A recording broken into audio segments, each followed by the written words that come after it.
Don कीहोटे का नायक अपने दुबले घोड़े पर चढ़कर राक्षसों की सेना पर आक्रमण करता है। उसकी नजर में ये उसकी जिम्मेदारी है इन राक्षसों का खात्मा करके अपनी माशूका डुल्सिनिया की हिफाजत करना। हालांकि वीरता का ये कार्य बस एक भ्रम है। उसका साथी सैंचो पेंजा बार बार उसे समझाता है कि ये कोई राक्षस नहीं, महज पवन चक्कियां हैं। पर डॉन कीहोटे उसकी नहीं सुनता और जल्द ही उसका भाला चक्कियों में फंस जाता है। पर वो हताश नहीं होता, बल्कि डट कर खड़ा रहता है और अपने लक्ष्य में उसका भरोसा और गहरा हो जाता है।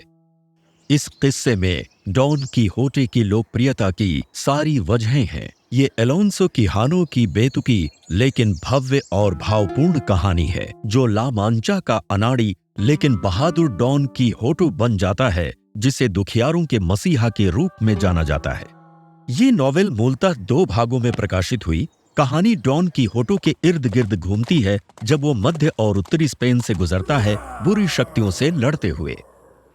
डॉन कीहोटे की रोचक कल्पना के बावजूद उसके क्रिएटर मिगेल दी सर्वांटिस ने शायद कभी सोचा भी नहीं होगा कि उनकी बुक हमेशा के लिए बेस्ट सेलिंग नॉवेल बन जाएगी। 5 साल सेना की नौकरी और 5 साल समुद्री लुटेरे की गुलामी करने के बाद सर्वांटिस की अधिकांश जिंदगी कविता और नाटक लिखने के संघर्ष में बीती, जब तक कि उन्होंने अपने 50s में अपनी सबसे महान रचना प्रकाशित नहीं की, जो शौर्य गाथा वाली नॉवेल्स पर एक व्यंग थी। इस समय यूरोपीय संस्कृति पर शूरवीरों के कारनामों और उनके नैतिक धारणाओं के गुणगान वाली मध्ययुगीन पुस्तकें हावी थीं।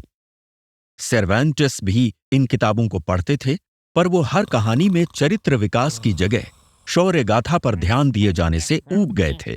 उनको चुनौती देने के लिए उन्होंने डॉन कीहोटे लिखी, एक हिडाल्गो या रईस कामचोर की कहानी जो दिन रात वीर गाथा वाले नॉवेल्स पढ़ने में बिताता है, जिसका उस पर ऐसा नशा होता है कि वो खुद को वंचितों का मसीहा समझने लगता है।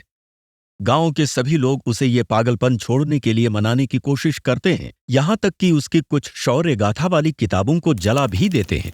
पर डॉन कीहोटे रुकता नहीं है। वो पुराने चमकदार कवच पहनता है, अपने दुबले पतले घोड़े पर बैठता है और यश की तलाश में अपने गांव से बाहर निकल जाता है।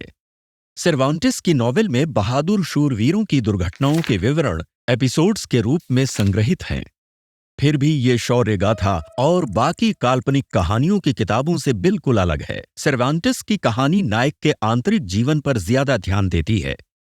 कहानी के विकास के साथ डॉन कीहोटे परिपक्व होता जाता है, उसमें महत्वपूर्ण बदलाव आते हैं। इसी साहित्यिक खूबी की वजह से कई विद्वान डॉन कीहोटे को पहला आधुनिक उपन्यास मानते हैं। इसमें चरित्र विकास एकाकी रूप में नहीं होता। पहले ग्रामीण से जमींदार बना एक इंसान सैंचो पेंजा डॉन कीहोटे का दोस्त बनता है। उन दोनों की विचारधारा एक दूसरे के बिल्कुल उलट है। जहां सैंचो पूरी तरह यथार्थवादी है तो डॉन आदर्शवादी। उनकी जिंदा दिल दोस्ती हीरो और सहायक की पहली जोड़ी मानी जाती है, जिससे प्रेरित काल्पनिक जोड़ियां सदियों से प्रचलित हैं। डॉन कीहोटे एक बड़ी सफलता थी। 17वीं सदी में इसके अनेक संस्करण प्रकाशित हुए, यहां तक कि अमेरिका में भी, जहां चर्च ने सभी नॉवेल्स पर बैन लगा रखा था, लेकिन पाठक पायरेटेड संस्करण पढ़ते थे।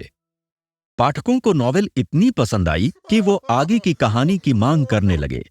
एक प्रतिद्वंद्वी लेखक ने नकली कहानी लिखकर जब पैसा कमाने की कोशिश की, तब सर्वांटिस ने नॉवेल का दूसरा भाग प्रकाशित किया। दोनों भाग मिलकर डॉन कीहोटे की कहानी पूरी करते हैं।